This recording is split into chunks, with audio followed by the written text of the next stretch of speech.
السلام علیکم۔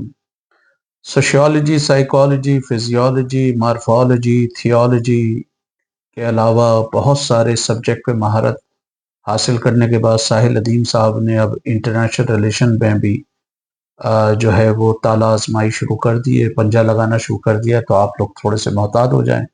اب وہاں بھی آپ کو کنکاکٹڈ سٹوریز ملیں گی، گھڑی ہوئی کہانیاں ملیں گی۔ ایک انہوں نے غالباً اسپیس کیا، یہ پوڈ کاسٹ کیا 4 بندوں کے ساتھ، اس میں کوئی اسٹوڈنٹ تھے انگریزی میں، لیکن کیونکہ وہ انگریزی بولنے والے بھی کیونکہ اردو سمجھتے ہیں تو میں نے کہا کہ میں یہ اردو میں ہی کروں۔ میں نے ابھی ان کا جو لنڈن اسکول آف اکنامکس میں ان کا کوئی 2 سال پرانا ایڈریس ہے جو ابھی انہوں نے اپلوڈ کیا، اس پہ ایک 3 قسطیں انگریزی میں کی ہیں۔ تو موضوع تھا کہ ایران اور امریکہ کا جو ابھی سلسلہ چل رہا ہے۔ ساحل ادیم کا مسئلہ یہ ہے ہمیشہ سے کہ بات مشرق کی کرو تو وہ مغرب کی کرتا ہے، دن کی کرو تو وہ رات کی کرتا ہے۔ آپ اس سے پوچھیں کہ بھئی آپ کے پاس یہ اسٹیٹسٹکس کہاں سے آئیں تو وہ طاغوت پہ اتر آئے گا۔ تو یہی کچھ انہوں نے کیا، 1 ڈیڑھ گھنٹے کی آپ سر درد والی آپ ان کی وہ ساری ذرا باتیں سن لیں۔ اب اس میں امتصال فاروق نام کی غالباً ایک بچی تھی، اس نے سوال کیا تو بیٹا پہلے تو میں یہ تصحیح کرنا چاہوں گا، جو آپ نے خامنائی کہا نا، وہ خامنائی نہیں تھے جنہوں نے گریٹ سیٹن یا شیطان کہا اس کو، امریکہ کو شیطان بزرگ غالباً کہا، تو وہ جو ہے وہ امام خمینی تھے، اور امام خمینی ہی فرانس گئے تھے، خامنائی نہیں گئے تھے۔ خامنائی کی تو ابھی ڈیتھ ہوئی ہے۔ امام خمینی جو ہے ایرانی انقلاب کا جو 79 میں آیا، وہ فاؤنڈر تھے اس کے۔ اب دوسرا جو ساحل ادیم صاحب نے یہاں پر ایک اور بونگی ماری کہ یہودیوں کو انہوں نے ایتھنیسٹی قرار دے دیا۔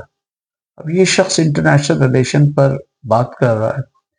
انٹرنیشنل ریلیشن میں ایک بڑا ٹاپک جو ہے وہ نیشن اور نیشنلٹیز ہے، اسپیشلی نیشن اسٹیٹ، جو ٹریٹی آف ویسٹ فیلیا سے شروع ہوئی ہیں 1648 کے بعد۔ مذہبی جنگ جو 30 سال ہوئی، جس میں تقریباً 30 لاکھ سے 80 لاکھ کے قریب لوگ مارے گئے، اور یورپ کے 5-6 کے قریب ممالک تھے جن کی آپس میں لڑائی ہوئی، اور کی بھی ڈائریکٹلی یا انڈائریکٹلی انوالومنٹ تھی۔ تو اب یہودی جو ہے وہ بنیادی طور پہ ایک مذہبی کمیونٹی ہے، ایتھنیسٹی وہ نہیں ہے، لیکن اس بندے کو کچھ ہوتا ہی نہیں، اس کا کوئی ہر دفعہ اس کا لیکچر یہ سن لو کہ بیسک پتہ نہیں ہے، بیسک اس کو کسی چیز کی بیسک نہیں پتہ، ہر چیز کی ٹرمینالوجیز، ہر چیز کے جو اصطلاحیں ہیں وہ غلط استعمال کرتا ہے۔ تو ایتھنیسٹی بنیادی طور پہ آپ کی ایک طریقے سے قومیت ہوتی ہے جو آپ زبان بول رہے ہوتے ہیں، جیسے ہمارے یہاں بلوچ ہیں، سندھی ہیں، پشتون ہیں، یہ ان کی ایتھنیسٹی کہلائے گی۔ یہودیت جو ہے وہ ایک مذہب ہے، یہودیت کوئی ایتھنیسٹی نہیں ہے، اور یہودی کو آپ ایک مذہبی کمیونٹی کہہ سکتے ہیں، جوڈیزم کا فالوور کہہ سکتے ہیں۔ میں نے دنیا کی کسی کتاب میں نہیں پڑھا کہ ان کو ایتھنیسٹی کہا جائے، کیونکہ ایتھنیسٹی کا بڑا گہرا تعلق ہوتا ہے آپ کی زبان سے۔ تو آپ فرینچ کے حوالے سے، ڈچ کے حوالے سے، جرمن کے حوالے سے یہ بات کہہ سکتے ہیں۔ ان سب کا مذہب جو ہے وہ کرسچینٹی ہے، بہت سارے ان میں لوگوں کا، غالب اکثریت کا، لیکن جو اتنی ان کی ایتھنیسٹی وہ ڈفرینٹ ہے۔ اب آئیں ایران اور اس کے امریکہ کے مسئلے پہ، جس میں اس نے بات ہی نہیں کی۔ ساحل ادیم کا سب سے بڑا کمال یہی ہے کہ جو ٹاپک ہوتا ہے اس ٹاپک پہ کبھی کوئی بات نہیں کرتا۔ لازمی بات ہے اس نے پڑھنے پڑھانے سے تو اس کا کوئی تعلق نہیں ہے، نہ کوئی ریسرچ کر رہا ہوتا ہے۔ مارکیٹنگ کا آدمی ہے تو وہ مارکیٹنگ کے ہی ٹیکٹس استعمال کر رہا ہوتا ہے۔ دیکھیں ایران کے 79 کے ریولوشن سے پہلے امریکہ سے بڑے اچھے تعلقات تھے، بلکہ اس خطے میں وہ اسرائیل کے بعد ایک دوسرا بڑا اہم اتحادی جو ہے وہ تھا امریکہ کا۔ 50 کی دہائی میں ایران میں ایک ڈیموکریٹک گورنمنٹ آئی مصدق کی، اور مصدق کی گورنمنٹ نے جو ہے نا وہ آئل کو نیشنلائز کیا۔ پہلے اس نے اینگلو ایرانین آئل کمپنی، جس کو ہم برٹش پیٹرولیم کہتے ہیں، اس سے یہ مطالبہ کیا کہ بھائی آپ 50% اس میں پروفٹ کریں، کیونکہ اینگلو ایرانین آئل کمپنی کو اس وقت تقریباً $250 ملین کا پروفٹ ہو رہا تھا، اس میں سے صرف وہ $5 ملین ایرانین گورنمنٹ کو دیتی تھی۔ اس سے پہلے وینیزویلا نے اور یہ آپ کا جو سعودی عربیہ ہے، انہوں نے بھی 50 کی ارلی 50s میں جو امریکی آئل کی کمپنیز تھیں ان کو پریشر ڈالا اور 50-50% کی بات کی، تو مصدق نے بھی یہی بات کی۔ مصدق ایک الیکٹڈ پریزیڈنٹ تھا، اس کے ساتھ تودا پارٹی یا تودا پارٹی جو پیپلز پارٹی کہہ لیں یا وہ کمیونسٹ خیالات کی پارٹی کہہ لیں، وہ اس کے ساتھ تھی ایک طریقے سے، ڈائریکٹلی یا انڈائریکٹلی اس کو سپورٹ کر رہی تھی۔ تو جب اس نے وہ Anglo Iranian oil company nationalise کر لی تو برٹش انٹیلیجنس نے اور امریکن انٹیلیجنس نے اس کے خلاف جو ہے وہ ایک پلان بنایا۔ غالباً برٹش انٹیلیجنس نے اس آپریشن کو آپریشن بوٹ کا نام دیا، اور وہ امریکہ کے ساتھ مل کر انہوں نے جو ہے اس کی گورنمنٹ کا تختہ الٹنے کی بات کی۔ اور وہ تختہ الٹنے کے لیے انہوں نے جہاں بہت سارے لوگوں کو استعمال کیا، وہاں آیت اللہ کاشانی جو مجلس کا اسپیکر تھا ایران کی پارلیمنٹ کا اور مولوی تھا، مذہبی رجحان کا آدمی تھا، اس کو بھی انہوں نے استعمال کیا، اور مصدق کے خلاف اس نے مظاہرے کروائے، مصدق کی گورنمنٹ کو ڈی اسٹیبلائز کیا، اور ایک مرحلے پہ امریکہ ایون اس کو اپنے پپٹ یا کلائنٹ جو ہے لیڈر کے طور پہ بھی وہ کرنا چاہتا تھا۔ سائل نے اب پتہ نہیں یہ ساری تاریخ پڑھی ہے یا نہیں پڑھی، تو مصدق کی گورنمنٹ کا تختہ الٹ گیا، پھر وہ شاہ کو لے کر آ گئے۔ پھر جیسا کہ امتصال نے بھی کہا کہ شاہ نے جو ہے وہ سیواک کے نام سے جاسوسی پولیس بنائی ہوئی تھی، اور وہ جو ہے وہ بہت بروٹل تھی، وہ لوگوں کو مارتی تھی، ظلم و ستم کرتی تھی۔ تو اور ایرانیوں کو اس بات پہ بھی غصہ تھا کہ مصدق کی گورنمنٹ کا تختہ الٹا، تو مصدق بھی پاپولر لیڈر تھا۔ تو پھر یہ مولویوں نے مل کر اور کسی حد تک کمیونسٹوں نے جو تودا پارٹی کے تھے انہوں نے مل کر شاہ کی گورنمنٹ کے خلاف جد و جہد کی۔ وہ خمینی صاحب پھر چلے گئے، فرانس چلے گئے، اور یہ پھر لڑائی چلتی رہی۔ شاہ کے خود بھی امریکہ سے کچھ معاملات میں اس کے اختلافات ہوئے امریکہ سے۔ اب امریکہ کے پاس دو ٹف چوائسز تھیں ایران میں، ایک تودا پارٹی تھی اور ایک جو تھی لازمی بات ہے مولوی تھے۔ تو مولویوں کے مقابلے میں کمیونسٹوں کے مقابلے میں انہوں نے ہر جگہ مولویوں کو سپورٹ کیا، جو بھی کمیونسٹوں کے خلاف تھا انہوں نے اس کو سپورٹ کیا۔ جیسے امتصال نے بھی غالباً یہ سوال کیا ایران کونٹرا کا، تو کونٹرا ایک گروپ تھا، بنیادی طور پہ تو وہ نکاراگوا میں تھے، لیکن بیسڈ وہ ہونڈیورس میں تھے۔ مثلا ہونڈیورس میں وہ ٹریننگ کرتے تھے، وہاں چھپے ہوتے تھے، اور پھر نکاراگوا میں جو سینڈینسٹاس کی جو گورنمنٹ تھی وہ تھوڑی بہت سوشلسٹ تھی، اور وہ بھی نیشنلائزیشن پہ یقین رکھتی تھی۔ امریکہ کی جو کمپنیز تھیں ان سے ان کا معاملہ چل رہا تھا گڑبڑ، تو ان کا بھی وہاں پر بھی امریکہ نے اس کو ڈی اسٹیبلائز کرنے کی کوشش کی، تو وہاں اس نے کونٹراس کو استعمال کیا۔ تو کونٹرا ایک گروپ تھا جو سینڈینسٹاس گورنمنٹ کے خلاف تھا، اور سینڈینسٹاس گورنمنٹ کو امریکہ یہ سمجھتا تھا کہ وہ سوشلسٹ ہیں، حالانکہ وہ اس طرح کے سوشلسٹ نہیں تھے، تھوڑا بہت نیشنلائزیشن پر وہ یقین رکھتے تھے۔ تو امریکہ نے جو ہے وہ نکاراگوا میں سینڈینسٹاس کو سپورٹ کیا۔ ایران میں اب ان کے پاس ٹف چوائسز تھی، ملا بھی کسی حد تک ان کا مخالف تھا اور کمیونسٹ بھی مخالف تھے، لیکن کمیونسٹ ان کے لیے زیادہ بڑا خطرہ تھے، تو اس لیے ڈائریکٹلی یا انڈائریکٹلی انہوں نے they turned a sort of blind eye towards ملاس۔ تو ملا پھر اقتدار میں آ گئے، اور اقتدار میں آ کے خمینی صاحب نے یہی کیا کہ انہوں نے یہ تودا پارٹی کے لوگوں کو اچھا خاصا مارا، کمیونسٹوں کو مارا، لینڈ ریفارمز وغیرہ اس طرح نہیں ہو پائیں جس طرح خیال کیا جا رہا تھا انقلاب سے پہلے۔ اب آپ کو یہ سمجھنا چاہیے کہ ریاستوں کے ڈائیورجنگ اور کنورجنگ انٹرسٹ ہوتے ہیں، تو امریکہ کے بھی ڈائیورجنگ انٹرسٹ ہیں۔ اب امریکہ کو ایک یہ تھا کہ چلو یہ ملا اقتدار میں آ گئے، لیکن ملاؤں کو اگر زیادہ تنگ کیا تو ایسا نہ ہو یہ سوویت یونین سے تعلقات بہتر کر لیں۔ پھر 79 میں ہی افغانستان میں سوویت فوجیں داخل ہو گئیں۔ اب سوویت فوجیں جب داخل ہو گئیں تو ایک طرف وہاں مولوی تھے اور دوسری طرف کمیونسٹ تھے، تو امریکہ نے نیچرلی کمیونسٹوں کے خلاف جو تھے سب کو وہ کیا۔ تو وہاں یہ انٹرسٹنگ بات ہے کہ بظاہر ایران امریکہ کے خلاف تھا، لیکن افغانستان میں امریکہ، ایران، سعودی عربیہ، اسرائیل اور پوری مغربی دنیا یہ اسامہ بن لادن اور یہ سارے مجاہدین کو یہ سپورٹ کر رہے تھے، گلبدین حکمت یار، عبد الرسول سیاف، ربانی، احمد شاہ مسعود وغیرہ، ان کو، کیونکہ وہ سب اینٹی کمیونسٹ تھے، تو ایران بھی ان کو سپورٹ کر رہا تھا۔ ایران نے وہاں حزب وحدت اور دوسرے وہاں پہ جو شیعہ تنظیمیں تھیں وہ بھی لڑ رہی تھیں، تو ایران ان کو بھی سپورٹ کر رہا تھا، اینڈ بائی اینڈ لارج وہ افغان مجاہدین کو بھی سپورٹ کر رہا تھا۔ اور افغان مجاہدین کی سب سے بڑی سپورٹ جو ہے وہ سعودی عرب، متحدہ عرب امارات امریکہ، اسرائیل اور مغرب سے آ رہی تھی. تو اس پر سارے وہ تھے. تو بڑا آپ کو ڈائیورجنگ اور کنورجنگ انٹرسٹ نظر آئیں گے کہ ایران امریکہ کا مخالف ہے، ایران سعودی عرب کا بھی مخالف ہے، متحدہ عرب امارات کا بھی مخالف ہے، لیکن افغانستان میں یہ سب سیم پیج پر تھے، ایک ہی پیج پر تھے. تو وہاں پر ہوا پھر ایران کانٹرا اسکینڈل کا، جیسے امتصال فاروق جو اس میں بیٹھی ہوئی تھی انہوں نے تذکرہ کیا. ایران کانٹرا اسکینڈل میں بھی یہ تھا کہ امریکہ نے یہ سوچا کہ ہم جو ہے وہ ایران کو ہتھیار فراہم کریں گے اور اس سے جو پیسہ آئے گا وہ پیسہ کانٹراس کو دیں گے تاکہ وہ وہاں پہ سینڈ انسٹاس کے خلاف لڑیں. اب ایک لاجک یہ دی جاتی ہے کہ کیونکہ حزب اللہ جو لبنان میں تھی اس نے کچھ امریکیوں کو یرغمال بنایا ہوا تھا، تو امریکہ کا یہ خیال تھا کہ اگر ایران کو ہم ہتھیار سپلائی کریں گے تھوڑا ایران ہماری مدد کرے گا کہ وہ جو حزب اللہ کے پاس جو امریکی ہیں ان کو چھڑا لیا جائے.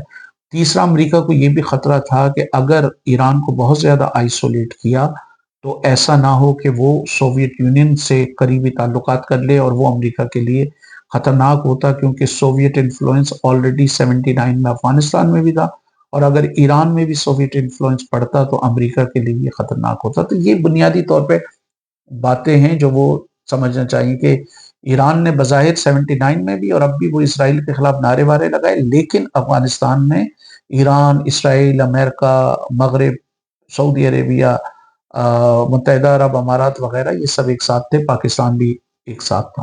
تو ایک تو یہ ہو گیا. پھر دوسرا یہ ہوا کہ ایران نے آتے ساتھ جب خمینی کی گورنمنٹ آئی انہوں نے آتے ساتھ کہا کہ ہم اپنے ریولوشن کو ایکسپورٹ کریں گے. اب آپ کو یہ سمجھنا چاہیے کہ سعودی عرب کے ایک صوبے میں، غالباً جنوبی صوبہ ہے، اس میں شیعوں کی اکثریت ہے، تیل کے بھی کچھ ذخائر ہیں وہاں پر. بحرین میں شیعوں کی اکثریت ہے. اس دور میں 79 میں جو عراق کو چلا رہے تھے وہ سنی چلا رہے تھے، حالانکہ وہاں 50% سے زیادہ آبادی شیعوں کی تھی.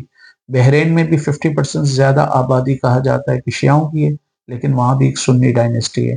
سعودی عرب میں بھی شیعہ ہے، پھر شیعوں کے پاکٹس جو ہیں متحدہ عرب امارات، کویت، بحرین، کویت، عمان اور دوسرے ملکوں میں، پاکستان میں بھی ہیں. پاکستان، عراق اور ایران شیعوں کے اس وقت دنیا کے 3 بڑے ملک ہیں. تو وہ پھر ایران نے پوری دنیا میں وہ شروع کر دیا، اسپیشلی مڈل ایسٹ میں انہوں نے پراکسیز بنائے اس کے لیے.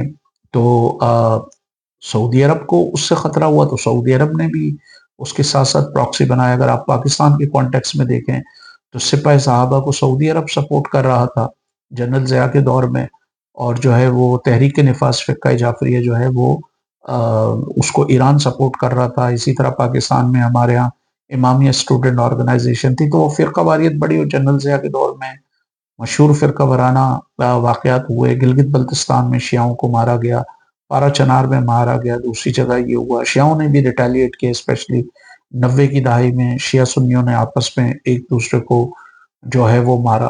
تو یہ پوری سیکٹیرین وہ جو ہے وہ معاملہ چل رہا تھا. تو ایران اور ان کے امریکہ کے ڈائیورجنگ اور کنورجنگ انٹرسٹ ہیں. جہاں تک مڈل ایسٹ کا تعلق ہے اور اسرائیل کا تعلق ہے، یہ بات ذہن میں رہے کہ پوری عرب دنیا میں کولڈ وار کے دوران فلسطینین لبریشن آرگنائزیشن کو، یا جو فلسطینیوں کی سٹرگل تھی اس کو صحیح معنوں میں یا زیادہ طاقت کے ساتھ جو عرب نیشنلسٹ لیڈر تھے وہ سپورٹ کر رہے تھے، مولوی سپورٹ نہیں کر رہے تھے. سعودی عرب مذہبی گورنمنٹ تھی، وہ سپورٹ ان کو اتنا نہیں کرتی تھی. متحدہ عرب امارات، کویت اور یہ قطر میں، ان چاروں جگہ ایسی گورنمنٹ تھی جس پہ بڑا مذہبی انفلوئنس تھا. یہ فلسطین کو کولڈ وار میں اتنا سپورٹ نہیں کرتے تھے. کولڈ وار میں جو فلسطین کے سب سے بڑے سپورٹر رہے ہیں وہ جمال عبد الناصر رہا ہے، یا سیریا رہا ہے، عراق رہا ہے کسی وقت میں، لیبیا رہا ہے، اور یہ سارے سیکولر ڈکٹیٹر تھے، عرب نیشنلسٹ تھے، جن کا یہ کہنا تھا کہ سارے عربوں کو ایک ہونا چاہیے، بھلے ان کا مذہب، زبان یا فرقہ کچھ بھی ہو. اسی لیے فلسطینین لبریشن آرگنائزیشن میں ساحل ندیم صاحب کو تو نہیں پتا ہوگا، نہ وہ آپ کو بتائیں گے، ان کا پڑھنے پڑھانے سے تو کوئی تعلق نہیں ہے. ان کے سم آف دا ٹاپ لیڈرز جو تھے وہ فلسطینی کرسچن تھے. جارج حباش پاپولر فرنٹ کا بہت بڑا لیڈر تھا. جاپان سے کمیونسٹ 48 میں ریڈ آرمی کے نام سے تھی، وہ فلسطینیوں کے لیے لڑنے کے لیے آئے 48 میں. اسی طرح آپ کو جو بڑے بڑے فلسطینیوں کے آئیڈیالوگ تھے، البرٹ قرانی تھا، ایڈورڈ سعید تھا، اور بہت سارے آپ کو لوگ ملیں گے وہ کرسچن تھے. ایون کچھ فلسطینی یہودی بھی جو تھے وہ بھی فلسطینیوں سے ہمدردی کرتے تھے.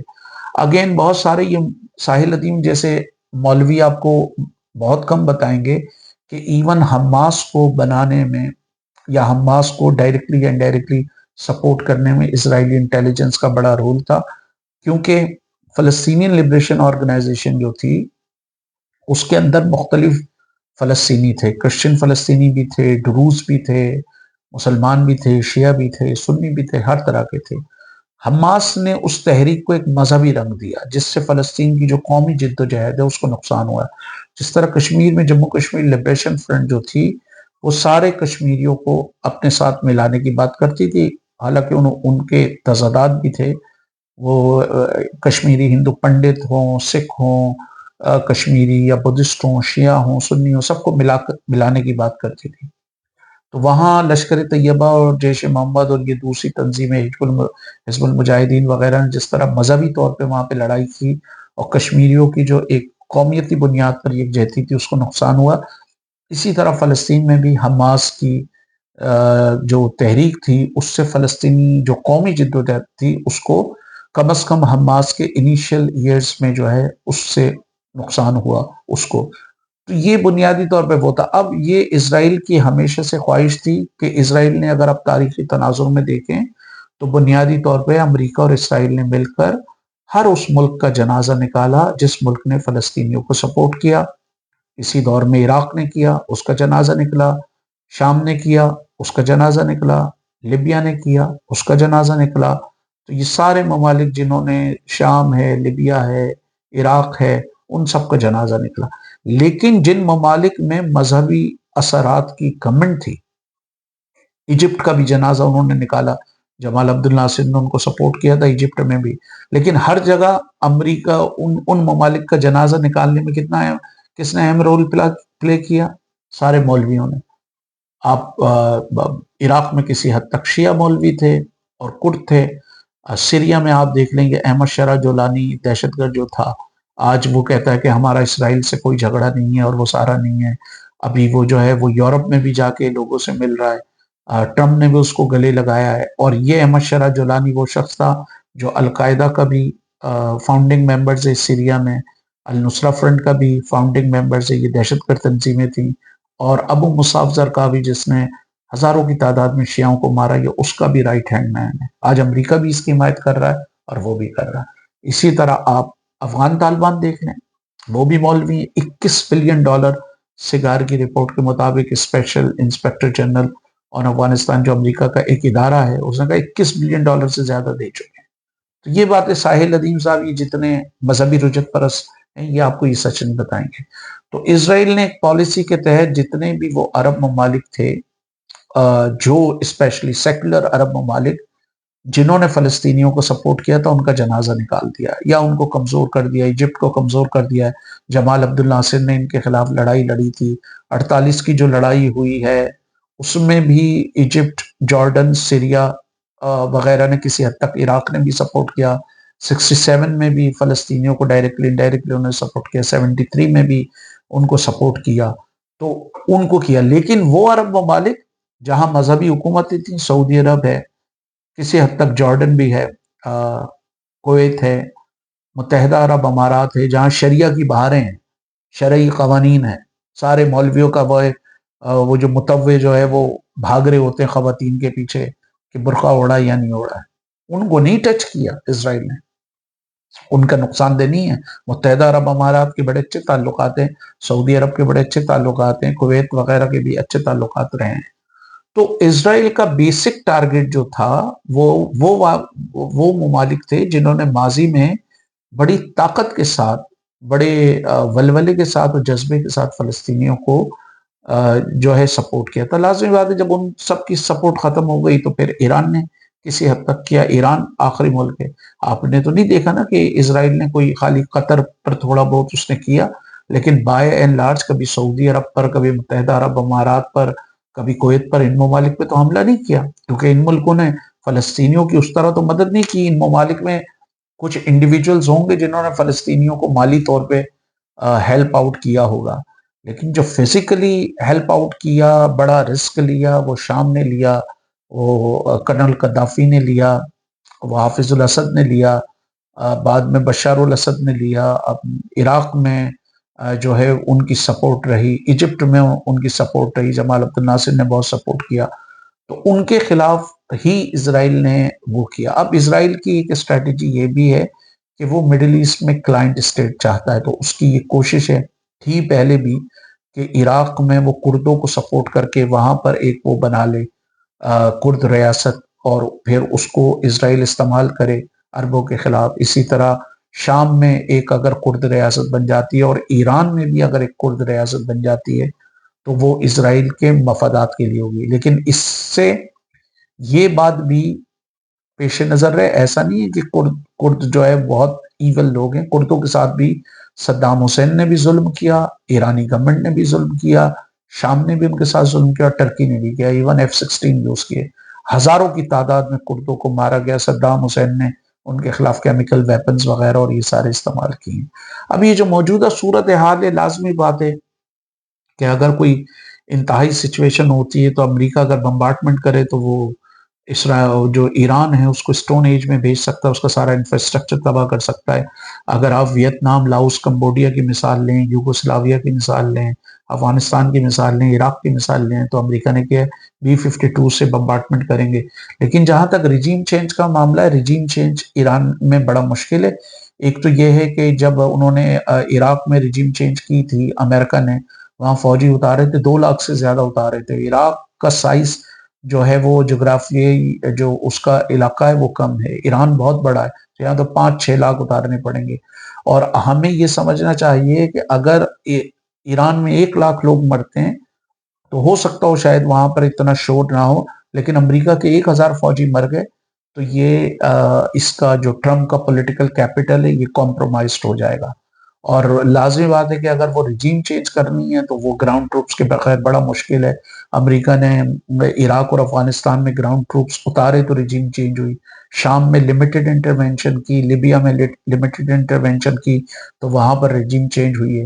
اور جب گراؤنڈ ٹروپس اتارے تو اس کی امریکہ کی بڑی جو ہے وہ بٹر میموریز بھی ہیں، جیسے جب انہوں نے ویتنام میں اتارے وہاں 55,000 کے قریب فوجی مرے ان کے، ون آف دا بگیسٹ وہ ہے۔ اسی طرح انہوں نے کورین وار میں امریکہ کے اچھے خاصے فوجی مرے، لیکن ویتنام کا بہت بڑا ہے، لیکن اس کے بدلے میں 30 لاکھ سے 70 لاکھ کے قریب ویتنامی مرے، اور پوری امریکہ نے کارپیٹ بومبنگ کر کے وہ کیا۔ اب حل کیا ہے؟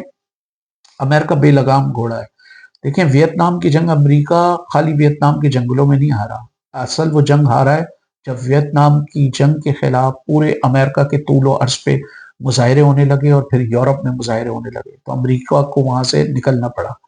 اسی طرح امریکہ میں اب جو امریکہ اور اسرائیل کا جو بدماشی کا لیول ہے، جو طاقت کا لیول ہے، اس کے لیے اور بھی بہت سارے چیزیں ہو سکتی ہیں، لیکن سب سے بڑی ماس لیول پہ، میسو اسکیل پہ اینٹی وار ڈیمنسٹریشن ہونی چاہیے، کیونکہ جب خود امریکہ میں مظاہرے ہوں گے اس جنگ کے خلاف تو خالی وہ مظاہرے ہی اس کو فورس کر سکتے ہیں۔ ابھی بھی آپ دیکھیں کہ کچھ علاقوں میں ٹرمپ نے اپنے علاقوں میں جو ہے وہ فیڈرل سیکیورٹی فورسز بھیجی تھیں، پھر وہاں جب مظاہرے ہوئے تو اس کو وہاں سے نکالنا پڑا۔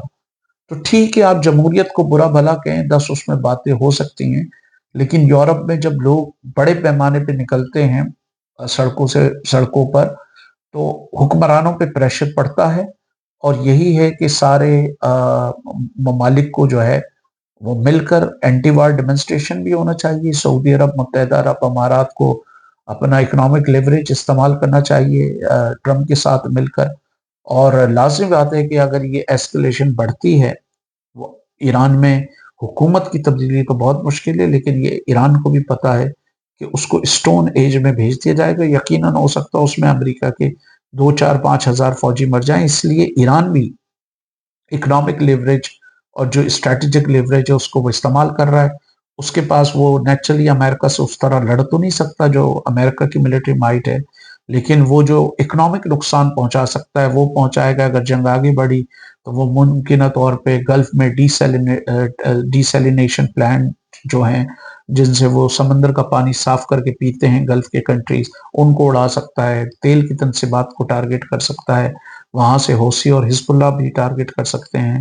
تو اس لیے ایران کو بھی یہ پتا ہے کہ یہ جنگ اگر بڑھی تو لازم بات ہے زیادہ نقصان اس کا ہوگا، امریکہ کو بھی ہوگا، یورپ کو بھی ہوگا، پوری دنیا کا ہوگا، لیکن سب سے زیادہ نقصان ایران کو ہوگا، کیونکہ ایران کے ایئر اسپیس کو اسرائیل نے اور امریکہ نے قابو کیا ہوا ہے، اور اسرائیل کی بھی یہ کوشش ہے کہ ایران کو بالکل اسٹون ایج میں بھیج دیا جائے تاکہ وہ 40-50 سال تک اٹھ نہ سکے۔ تو ساحل ندیم صاحب نے تو یہ ساری چیزیں نہ انہوں نے ڈیٹیل میں دیکھی ہیں اور نہ انہوں نے ڈسکس کی ہیں۔ ان کو آپ کوئی بھی ٹاپک دے دیں وہ ریٹرک کر لیتے ہیں، کچھ اس میں 2-4 اسٹوریاں ایڈ اپ کر دیتے ہیں۔ تو میرا یہ خیال ہے کہ آپ اگر اس میں مزید چاہتی ہیں تو آپ ریسرچ جرنلز بھی پڑھ سکتی ہیں، مختلف اخبارات بھی پڑھ سکتی ہیں، ایران کا اپنا پریس ٹی وی اس کو بھی دیکھ سکتی ہیں، گلف کے جو اخبارات ہیں ان کو پڑھیں، خود اسرائیلی اخبارات کو بھی آپ پڑھ سکتے ہیں تاکہ آپ لوگ اپنے خود انالیسس ڈیولپ کر سکیں۔